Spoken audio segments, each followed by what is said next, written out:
Sean bienvenidos aquellos amantes del oculto y lo paranormal. Esto es Crónicas del Horror.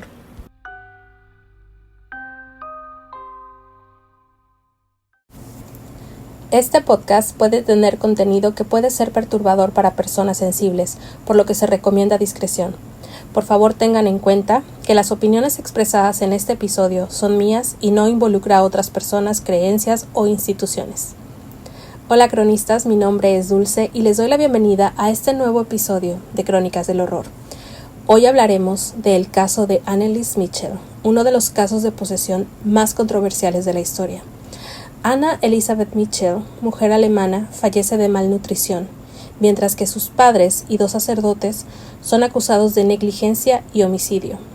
Fue sometida a 67 ritos de exorcismo católico, mientras que fue diagnosticada de psicosis y epilepsia. Tenía una historia de tratamientos psiquiátricos los cuales probaron ser inefectivos. Antes de iniciar con este capítulo, te invitamos a que nos des seguir y nos regales una reseña o comentario para que este proyecto pueda llegar a más personas. Suban el volumen, apaguen las luces y comencemos. Anna Elisabeth Michel, conocida comúnmente como Anneliese Michel, nace el 21 de septiembre de 1952 en Leifling, Bavaria, en el oeste de Alemania, en el seno de una familia católica. Sus padres, Joseph y Anna, eran fervientes católicos e inculcaron su religión a sus 4 hijas, Anneliese incluida, de quien se dice asistía a misa 2 veces por semana. Cuando Anneliese tenía 16 años, sufre de un episodio de convulsiones y es diagnosticada con psicosis causada por una epilepsia del lóbulo temporal, por lo que fue internada en un hospital psiquiátrico para ser tratada y monitoreada. En junio de 1970, Anneliese sufre un tercer episodio de convulsiones en el hospital, por lo que le prescriben medicamentos para evitar las convulsiones, incluyendo Dilantin, medicamento cuyo efectos secundarios puede provocar más convulsiones, disminución de la coordinación, problemas al hablar, insomnio, confusión, dolor abdominal, pérdida del apetito, cambios de humor, entre otros. Lo cual evidentemente no alivió el problema. Anneliese declararía que veía caras diabólicas durante el día y a diferentes horas. Ese mismo mes le prescriben Aolept, que es similar al clorpromazina y es usado en el tratamiento de varias psicosis, incluyendo la esquizofrenia, comportamientos perturbadores y alucinaciones. Los efectos de dicho medicamento pueden incluir insomnio, disminución del apetito, agitación psicomotora, convulsiones, mareos, aceleración del ritmo cardíaco, alucinaciones, problemas sexuales, estar irritable, visión borrosa, confusión, entre otros. En 1973 empieza a sufrir depresión y más alucinaciones mientras rezaba, quejándose de voces las cuales le decían que estaba condenada y que se pudriría en el infierno. El tratamiento en el hospital psiquiátrico no ayudó a mejorar su salud. De hecho, su depresión empeoró, mientras que Anneliese se frustraba más y más por los medicamentos que había estado tomando durante 5 años y que parecían no ayudar en lo absoluto. Es cuando se vuelve intolerante a lugares y objetos sagrados cristianos como el crucifijo. Aquí, mis cronistas, cabe señalar que los mismos medicamentos pudieron empeorar su situación, pues los efectos secundarios que estos pueden provocar podrían ser los mismos síntomas que supuestamente estaban tratando de aliviar. Y aquí me gustaría puntualizar también que si el doctor o doctores a cargo de su tratamiento notaron que no mejoraba, que de hecho, al administrar dichos medicamentos la paciente estaba empeorando, debieron consultar con más especialistas en el ramo, buscar otras opciones, cambiar el medicamento, lo que me hace cuestionar ¿por qué el hospital no fue acusado también de negligencia o malpráctica? Anneliese y su familia piden su liberación del hospital y al poco tiempo visitó San Damiano en compañía de un amigo de la familia, quien regularmente organizaba peregrinaciones. Su chaperón concluyó que estaba sufriendo de una posesión demoníaca, pues Anneliese parecía incapaz de caminar frente a un crucifijo y se negó a tomar agua bendita. El padre Ernest Alt declararía: Anneliese me dijo que le era imposible entrar al santuario. Se acercó con gran duda y luego dijo que el piso le quemaba como fuego y que no podía soportarlo. Después caminó alrededor del santuario en un arco amplio y trató de acercarse por la parte de atrás. Miraba a la gente que se arrodillaba en el área rodeando el pequeño jardín y decía que mientras rezaban parecía que le estaban enseñando los dientes. Llegó solo a la orilla del jardín y tuvo que dar la vuelta, viniendo por el frente otra vez. Tuvo que voltear la vista de la pintura del Cristo. Del jardín no pasó. También notó que no podía ver medallas o imágenes de santos. Brillaban tan inmensamente que no podía soportarlo. La madre de Annalise dijo que veía signos de estigmas en su hija. Annalise creía que podía comunicarse con la Virgen María, Madre de Jesús, lo cual en este punto no tendría sentido, dado que estaba rechazando todo lo relacionado con la religión. Tanto la familia como amigos y vecinos estaban convencidos de que Annalise estaba realmente poseída y consultaron a varios sacerdotes solicitando un exorcismo. Los sacerdotes lo rechazaron, recomendando continuar con el tratamiento médico. También le informaron a la familia que los exorcismos solamente se hacen con permiso del obispo. Según las reglas de la Iglesia Católica, un exorcismo solo puede ser aprobado cuando se es sometido a un criterio estricto para ser considerado posesión o estar bajo control demoníaco. Sin embargo, un intenso rechazo por objetos religiosos y poderes sobrenaturales son unos de los indicadores de posesión. La condición de Annalise empeoró, mostrándose agresiva, lastimándose a ella misma. Incluso se dice que llegó a beber su propia orina y comer insectos. Para noviembre de 1973 comenzó un tratamiento con Tegretol para estabilizar su comportamiento y evitar episodios. Los efectos secundarios de dicho medicamento pueden ser respiración irregular, mareos, fatiga, dolores de cabeza, convulsiones, irritabilidad, dolor abdominal, comportamientos suicidas, sangrado inusual o moretones, dolor de espalda, escalofríos, confusión, entre otros.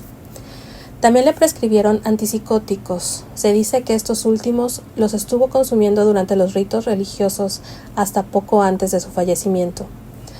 A pesar de tomar estos medicamentos, los síntomas de Annalise solo empeoraron, comenzando a ver demonios, a aventar cosas, incluso a gruñir a su familia como un animal salvaje.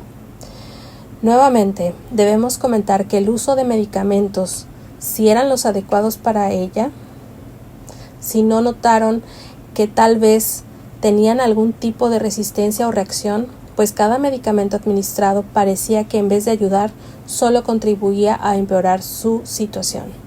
El padre Ernest Alt declararía que Annalise no le parecía epiléptica, como si a simple vista uno pudiera determinar si una persona es epiléptica o no, y que tampoco observó que experimentara ningún episodio de este tipo.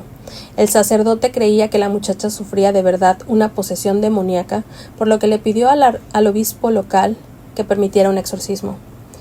En una carta de Annalise para el sacerdote de 1975, le escribió: «No soy nada. Todo acerca de mí es vanidad. ¿Qué debo hacer? Tengo que mejorar. Reza por mí». Y en otra ocasión le dijo: «Quiero sufrir por otras personas, pero esto es tan cruel». En septiembre de 1975, el obispo Joseph Stangl le otorgó el permiso al padre Arnold Renz para efectuar el exorcismo, de acuerdo al ritual romano, pero debía ser en total secreto. Renz efectuó la primera sesión el 24 de septiembre de ese mismo año. Annalise comenzó a decir incesantemente lo siguiente durante el ritual: «Muriendo para expiar la juventud descarriada de la época y los sacerdotes apóstatas de la Iglesia moderna». Sus padres dejaron de consultar a doctores, según a petición de Annalise, y confiaron únicamente en los rituales de exorcismo para ayudar a su hija. Un total de 67 sesiones de exorcismo se le practicaron a la joven, uno o dos cada semana, con duraciones hasta de 4 horas. Fueron practicados durante un periodo aproximado de 10 meses, es decir, del 24 de septiembre del 75 al 1 de julio del 76, día en que Anneliese fallece en su casa. La autopsia revelaría como causa de muerte malnutrición y deshidratación, resultado de estar por casi un año en estado de inanición mientras los rituales de exorcismo eran realizados. Pesaba 30 kilos. Sufría de rodillas rotas por arrodillarse continuamente en el piso. No se podía mover sin ayuda y también se reportó que tenía neumonía. Con la muerte de Anneliese, las dudas sobre su tratamiento no se hicieron esperar. Su condición era deplorable, por lo que después de una investigación, se dijo que la muerte de Anneliese se pudo evitar una semana antes de que esta sucediera. En 1976, el Estado levantó cargos contra los padres de Anneliese y contra los sacerdotes Ernst Alt y Arnold Renz por homicidio negligente. El juicio comenzó el 30 de marzo de 1978. Doctores testificaron que Anneliese no estaba poseída, que las manifestaciones de posesión demoníaca eran efectos psicológicos de una educación religiosa muy estricta, así como su epilepsia. Sin embargo, no se hace mención de los largos tratamientos a los que fue sometida, de cómo el uso de ciertos medicamentos en lugar de ayudar solo empeoró su situación. La defensa puso las cintas que fueron grabadas durante las sesiones de exorcismo. Ambos sacerdotes declararon que los demonios se identificaron como Lucifer, Caín, Judas Iscariote, Adolfo Hitler y Nerón, entre otros. También declararon que Anneliese fue liberada finalmente de la posesión demoníaca, realizando este último exorcismo antes de su fallecimiento. Una vez más, debemos notar que los nombres utilizados por Anneliese sobre las entidades que la estaban poseyendo son personajes oscuros de la historia. Caín, el hermano celoso que le quita la vida a su propio hermano. Judas Iscariote, que traiciona y vende a Jesús según la religión católica. Adolfo Hitler, quien causó tantas atrocidades y siendo Anneliese alemana, vivió en carne propia las secuelas de la Segunda Guerra Mundial. Nerón, uno de los emperadores romanos más infames por su crueldad, y finalmente el mismísimo Lucifer. Anneliese conocía todos estos nombres, tanto por su religión como por sus estudios, lo que hace cuestionarse si de verdad todas estas entidades la poseyeron realmente. Si el mismísimo Lucifer, pudiendo poseer personas de más alto rango, dedicaría su tiempo para poseer a una pobre mujer cuyo sueño era ser maestra. Pero en un momento hablaremos más al respecto. El obispo Stangl declaró que no estaba enterado de la alarmante condición médica de Anneliese cuando aprobó el exorcismo y no testificó en la corte. En abril de 1978, tanto los Mitchell como los sacerdotes fueron condenados por homicidio negligente, pero sus sentencias en prisión fueron suspendidas y solo les ordenaron pagar los costos del procedimiento legal. Al aprobar el rito del exorcismo, la Iglesia atrajo la atención de los medios. Muchos declararon que el caso no fue una posesión, sino una enfermedad mental mal diagnosticada. En una conferencia años después, el obispo se retractaría del reclamo de que estaba poseída. Después del juicio, los Mitchell pidieron que las autoridades les dieran permiso para exhumar los restos de Anneliese, porque según había sido enterrada en un ataúd barato debido a las prisas. El reporte oficial declaró que el cuerpo mostraba signos de deterioro consistente a un cuerpo de esa edad. La familia y los sacerdotes no se les permitió ver los restos. Esta declaración fue hecha debido a que se especulaba que el cuerpo no se iba a deteriorar, pues había sido poseída, por lo que éste se conservaría, como pasó con el cuerpo de algunas santas. Y ahora hablemos un poco más sobre las posesiones demoníacas. Esto, mis cronistas, es solo mi opinión, respaldada recientemente por una entrevista que se le hizo al arzobispo Andrés Tirado. La mayoría de las posesiones son por entidades negativas, que en su momento fueron personas como nosotros, y que al fallecer se quedan atorados en otro plano, que no pudieron trascender. Son muy raros los casos de posesión demoníaca realmente, y los demonios de alto rango no pierden el tiempo poseyendo a cualquier tipo de persona. Se enfocan en personas que pueden causar más daño o tener mayor repercusión en el mundo. Ejemplos claros son los constantes bombardeos en Ucrania o el genocidio que está viviendo Palestina.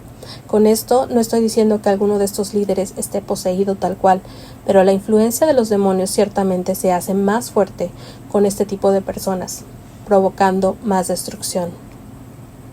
También es importante puntualizar que las entidades mienten, y mientras más se intenta liberar a una persona, se vuelven más resistentes, pues al demandarles su nombre, estos dicen nombres de demonios de alto rango, sin revelar su verdadero nombre, y aunque sean entidades de más baja frecuencia, ganan poder a través del miedo y la duda, al ver que no pueden deshacerse de ellos.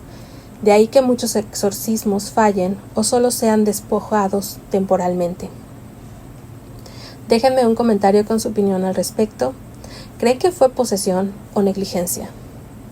No olviden darnos seguir en diversas plataformas y regalarnos una reseña. Esto nos ayuda bastante para que este proyecto pueda llegar a más personas. Y con esto concluimos la crónica del episodio de hoy. Gracias por escucharnos y recuerden que si empiezan a indagar en lo paranormal, la oscuridad los atrapará. Buenas noches.